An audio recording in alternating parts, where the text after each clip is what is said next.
حقائق کا گرم تپتا سورج عین سر پر آگ برساتا تھا۔ بڑی پھپھو اس کی شادی اپنی بیٹی سے کرنا چاہتی تھی اور چھوٹی پھپھو اپنی بیٹی سے، اور وہ دونوں سے بھی نہیں۔ دونوں ایک دوسرے کے خلاف محاذ کھول بیٹھی تھی۔ نیچا دکھانے کے چکر میں وہ ساری سازشیں بے نقاب ہونے لگی جو دونوں نے اس کی ماں کے خلاف کی تھی۔ وہ تو بڑی معصوم عورت تھی، مگر یہ تمہاری چھوٹی پھپھی؟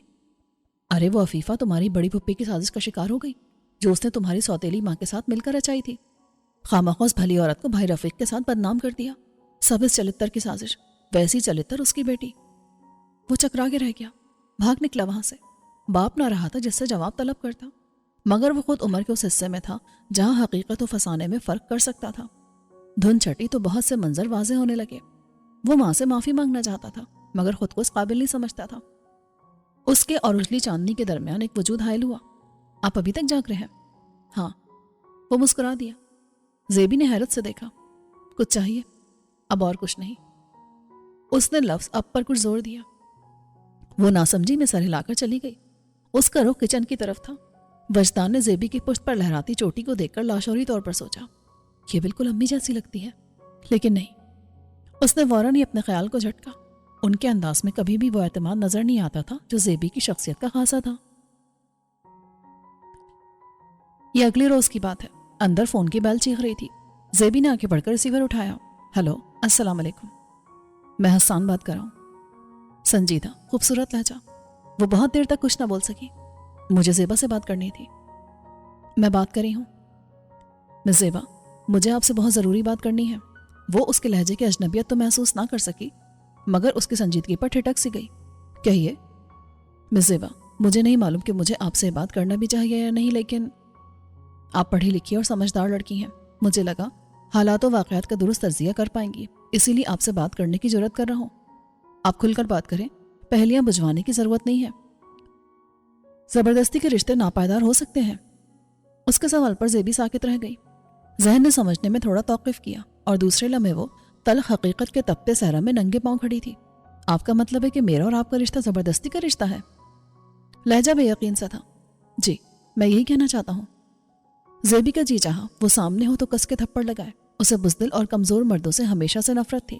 بہت خوب۔ اس کے لہجے میں تلخی تلخی رچ گئی۔ غالباً میرے والدین آپ کے گھر میرا رشتہ لے کر نہیں گئے تھے، بلکہ آپ کے والدین آئے تھے اور بہت دھوم دھام سے آئے تھے۔ پورے خاندان کے سامنے مجھے انگوٹھی پہنا کر اس نسبت کا اعلان کیا تھا، اور یہ سب کچھ آپ کی مرضی کے بغیر ہوا۔ بہت خوب، ایسا ہی ہوا تھا۔ احسان کا لہجہ مدھم ہو گیا۔ تو اب ایسے میں جب کہ آپ کے والدین شادی کی تاریخ طے کر گئے ہیں مسٹر حسان، تو اب آپ مجھ سے کیا چاہتے ہیں؟ میں انکار کر دوں تاکہ آپ پر کوئی حرف نہ آئے؟ غالباً اتنا ہی بیوقوف سمجھا ہے آپ نے مجھے۔ زیبی، آپ میری بات تو سنیں۔ میں مانتا ہوں کہ آپ کے ساتھ زیادتی ہوئی ہے، اس پورے قصے میں آپ کا قصور نہیں ہے، مگر سزا تو مجھے سنائی جائے گی نا۔ مجھے یہ اسٹیپ پہلے لے لینا چاہیے تھا۔ حسان صاحب، مختصر بات کریں۔ زیبی کے ٹوکنے پر وہ ایک پل کو خاموش ہوا، پھر ٹھہرے ہوئے لہجے میں بولا، میں شادی سے انکار کر رہا ہوں۔ بہت زور کا دھچکا لگا تھا۔ اطلاع کا شکریہ۔ اسے اپنی عزت نفس سب سے بڑھ کر پیاری تھی۔ کیا آپ اس کی وجہ جاننا چاہیں گی؟ XYZ، کوئی بھی وجہ ہو، کیا فرق پڑتا ہے؟ اس ناپسندیدہ رشتے سے چھٹکارا پانے کا آپ کو حق حاصل ہے۔ یہ اور بات ہے کہ آپ نے اس حق کا استعمال بہت دیر سے اور بہت غلط وقت پر کیا ہے۔ زیبی کے لہجے میں تھکن اتری تو ریسیور رکھ دیا۔ بڑی دیر تک وہ ہاتھوں کی لرزش پر قابو پانے کی کوشش کرتی رہی۔ آپ کی طبیعت تو ٹھیک ہے؟ علی وجدان نہ جانے کس وقت وہاں آیا تھا۔ اس نے گفتگو کا کتنا حصہ سنا تھا؟ وہ چونک گئی۔ ہاں۔ کوئی پرابلم ہے؟ نہیں۔ وہ اس کی طرف دیکھے بغیر باہر نکل گئی۔ وجدان نے دیکھا اس نے دروازے کے قریب چند لمحے کے لیے رک کر خود کو سنبھالا تھا۔ زیبی نے اپنے ارد گرد پھیلے کپڑوں کو دیکھا اور وحشت زدہ سی ہو کر اوپر چلی گئی۔ شادی میں دن ہی کتنے رہ گئے تھے؟ وجدان اوپر آیا تو رک گیا۔ اس نے چارپائی پر بیٹھی زیبی کو دیکھا۔ ڈھلتی شام کی زردی اس کے چہرے پر اتر آئی تھی اور وہ کھلی آنکھوں سے کوئی ایسا منظر دیکھتی تھی جس تک وجدان کی رسائی ہوتی بھی تھی اور نہیں بھی۔ زیبی، کیا میں آپ کی کوئی مدد کر سکتا ہوں؟ وجدان اس کی طرف متوجہ تھا۔ وہ چونکی اور انجان بنی۔ کس معاملے میں؟ وہ گڑبڑایا۔ ہاں، کس معاملے میں؟ اسے بھلا کسی معاملے کی خبر ہی کہاں تھی؟ وہ ٹانگیں نیچے لٹکا کر چپل ٹٹولنے لگی۔ میں اپنی مدد آپ کر سکتی ہوں وجدان صاحب۔ لہجہ تنبیہ کرتا ہوا تھا۔ خبردار، تمہیں کچھ خبر نہیں۔ یہ تنبیہ کرتا لہجہ وجدان کو اتنا برا لگا کہ وہ اس کے جانے سے پہلے ہی نیچے چلا گیا۔ وہ ایک چپل لاؤں میں پہنے دوسری ڈھونڈنا بھول گئی۔ شاید مجھے اتنا روڈ نہیں ہونا چاہیے تھا۔ اس نے ابھی تک کسی سے حسان کے فون کا ذکر نہیں کیا تھا۔ وہ حسان کی طرف سے کسی انتہائی قدم کی منتظر تھی، دیکھنا چاہتی تھی کہ وہ اب کیا کرتا ہے۔ گھر میں وہی چہل پہل تھی جو شادی سے کچھ دن پہلے گھروں میں ہوتی ہے، اور یہ چہل پہل زیبی کو مضطرب رکھتی۔ جو ہونے والا تھا وہ منظر عام پر آیا تو کیا ہوگا؟ اسے مریم کا ستا چہرہ، ابو کی جھکی گردن اور لوگوں کے سوال دھیان میں آتے تو جی چاہتا کہیں بھاگ جائے، مگر بھاگ کر جاتی کہاں؟ فضا میں خون کی بڑھ گئی اور نیچے سے بیجی کی پکار آنے لگی۔ کتنی بار کہا ہے مغرب ہونے کو ہے، ایسے میں وہ نیچے چلی آئی۔ صحن میں وجدان اور مریم بیٹھے تھے اور وہ پوچھ رہی تھی، وجدان تم نے شادی کیوں نہیں کی؟ کس سے کرتا؟ کیوں کبھی کوئی لڑکی نہیں ملی؟ کبھی ایسی کوئی نظر ہی نہیں آئی جس کے بارے میں اس زاویے سے سوچتا؟ اس نے زیبی کو نیچے آتے دیکھا مگر نظر انداز کر گیا۔ وہ کیسی ہو؟ آپ جیسی، لیکن اسے بزدل نہیں ہونا چاہیے، لڑنے کا حوصلہ رکھتی ہو، غلط کو غلط کہہ سکتی ہو، دوسروں کی طرف دیکھنے کی بجائے اپنی مدد آپ کر سکے، اپنا حوصلہ آپ بن سکے۔ مریم پلک جھپکے بغیر اسے دیکھ رہی تھی۔ ماں کی ان کمزوریوں کو اس نے کب محسوس کیا؟ زیبی اندر چلی گئی۔ اسے لگا کہ وجدان نے اس پر طنز کیا ہے۔ وجدان چلا گیا تھا، اسے بس اتنی چھٹیاں ملی تھی۔ پھر کب آؤ گے؟ مریم نے پوچھا۔ آپ انتظار کریں گی؟ مریم نے اس بات میں سر ہلایا تو اس کی آنکھیں چمک اٹھی۔ بہت جلد آؤں گا۔ مریم کی باہیں پھیلی اور وہ کسی ننھے بچے کی طرح ان کی باہوں میں سمٹ گیا۔ مضطرب دل، سکون آشنا ہوا، تشنگی مٹنے لگی۔ وجدان کا جی چاہا بندھا ہوا سامان کھول دے، اور مریم کو لگا ان کے اندر مزید جینے کی خواہش نہیں ہے کوئی۔ ان کا بیٹا ان کے پاس لوٹ آیا تھا، زندگی سے اب کچھ بھی مزید نہیں مانگنا چاہتی تھی۔ وہ باہوں میں سمٹا تو وہ سب کچھ سوچنا بھول گئی، یہ بھی کہ زیبی ان دنوں اتنی پریشان کیوں ہے۔ میری تو سمجھ میں نہیں آتا، تمہیں یکدم ہو کیا ہے؟ کسی چیز میں تمہارا انٹرسٹ ہی نہیں رہا۔ کتنے دنوں سے کہہ رہی ہوں، جو سوٹ سلنے کو دیے ہیں وہ واپس لانے ہیں، کچھ نئے سوٹ دینے ہیں، لہنگا پسند کرنا ہے۔ اب زیور تک کے لیے تم نہیں جا رہی، کیا وہ بھی میں ہی پسند کروں گی؟ نیہا چڑھ کر کہہ رہی تھی۔ تبھی انہوں نے چونک کر زیبی کو دیکھا۔ ارے یہ اتنی چپ چپ اور بجھی بجھی سے کیوں لگ رہی ہے؟ جلدی کیا ہے تمہیں؟ سب کچھ ہو جائے گا۔ وہ ہر گزرتے دن کے ساتھ چڑچڑی ہوتی جا رہی تھی۔ جلدی؟ اتنے کم دن رہ گئے ہیں، امی آپ ہی سے کچھ سمجھائے نا۔ کیوں اتنی ڈل ہو رہی ہو زیبی؟ مریم نے پیار سے پوچھا۔ میرا جی نہیں چاہتا۔ آئے ہائے، مت پیچھے پڑو میری بچی کے، والدین کا گھر چھوڑنا اتنا آسان نہیں ہے، بیچاری نے دل کو لگا لیا ہے۔ بیجی نے اسے ساتھ لگانا چاہا تو وہ ایک جھٹکے سے اٹھ کر اندر چلی گئی۔ اندر نیا ہی ہنگامہ تھا، تینوں بھائی کارڈ سامنے پھیلائے بیٹھے تھے، کسی ایک کارڈ پر وہ سب متفق نہیں ہو رہے تھے۔ زیبی سے فیصلہ کراؤ، نعمان نے نعرہ لگایا۔ وہ فیصلہ کیا کرتی، وہ تو کارڈز دیکھ کر ہی گمسم ہو گئی تھی۔ بتاؤ نا آپی، میرا تو خیال ہے کہ یہ پرپل۔ ہٹاؤ فیصل، اتنی جلدی کیا ہے تم لوگوں کو اعلان کرنے کی؟ اس نے سختی سے کہا۔ اعلان کی خوب کہی، پتہ تو سارے خاندان کو ہے کہ تمہاری شادی کون سی تاریخ کو طے ہوئی ہے، مگر فارمیلٹی بھی تو پوری کرنا ہوتی ہے دعوت نامے پر وقت لکھ کے۔ پتہ تو ہے سارے خاندان کو، پتہ تو سارے۔ اس کے اندر وحشتوں کا جنگل اگنے لگا۔ اس نے لب بھیج کر خوف کے عالم میں سب کو دیکھا، وہ نہ جانے کیا کچھ کہہ رہے تھے۔ زیبی کو لگا کہ اب کہیں جائے پناہ نہیں۔ نیہا کے بہت مجبور کرنے پر وہ بازار آئی تھی۔ مجھے اپنے کپڑے تو خریدنے دو۔ نیہا بہت خفا تھی، وہ مجبوراً چلی آئی، اور وہیں اس نے حسان کو دیکھا۔ اسے شک تھا کہ وہ حسان ہے، کیونکہ زیبی نے اس کی صرف تصویر دیکھی تھی، مگر نیہا چیخ اٹھی، زیبی دیکھو حسان بھائی۔ اپنے کام سے کام رکھو نیہا، وہ سرد لہجے میں کہہ کر سوٹ دیکھنے لگی، مگر نیہا کا جوش قابل دید تھا۔ پاگل، ایسے مواقع روز روز ہاتھ نہیں آتے، ایک بار ان سے مل لو نا۔ وہ اس کا ہاتھ پکڑ کر کھینچنے لگی۔ نیہا۔ زیبی کا لہجہ و تاثرات اتنے سخت تھے کہ وہ منہ ہی منہ میں کچھ بڑبڑا کر رہ گئی۔ کچھ دیر کے بعد زیبی کو عقب میں کسی کی موجودگی کا احساس ہوا۔ لاشعوری طور پر اس نے ذرا سا رخ موڑ کر دیکھا اور پھر تیزی سے سیدھی ہو گئی۔ حسان اس کے عقب میں کھڑا تھا۔ زیبی نے پوری کی پوری توجہ سامنے پھیلے کپڑے کے پرنٹ پر مرکوز کر دی۔ حسان اب نیہا سے ہیلو ہائی کر رہا تھا۔ اپنے تمام تر منجمد احساسات کے باوجود وہ حسان کے مدھم اور شائستہ لہجے کو پوری شدت سے محسوس کر رہی تھی۔ کچھ دیر کے بعد زیبی اسے کونی مارنے لگی۔ چلو نا، حسان بھائی تم سے بات کرنا چاہتے ہیں۔ مجھے نہیں کرنی۔ وہ پلٹی تو عقب میں کھڑے حسان نے تیزی سے کہا، پلیز مس زیبا، صرف 5 منٹ۔ پاگل ہو، کیا حرج ہے، وہ تمہارے۔ نیہا اس کے کان میں گھسی آ رہی تھی۔ زیبی ڈھیلی پڑ گئی۔ نیہا کی باتیں کھل گئیں۔ وہ لوگ سامنے والے ریسٹورانٹ کی طرف بڑھ گئے۔ وہاں اچھا خاصا رش تھا۔ حسان انہیں لے کر ایک ایسی ٹیبل کی طرف بڑھ گیا جہاں پہلے سے ایک متناسب خد و خال کی کامنی سی لڑکی بڑی بیزاری سے گھڑی دیکھ رہی تھی۔ حسان پر نگاہ پڑتے چہرے کے تاثرات میں بیزاری کی جگہ خوشگواریت در آئی۔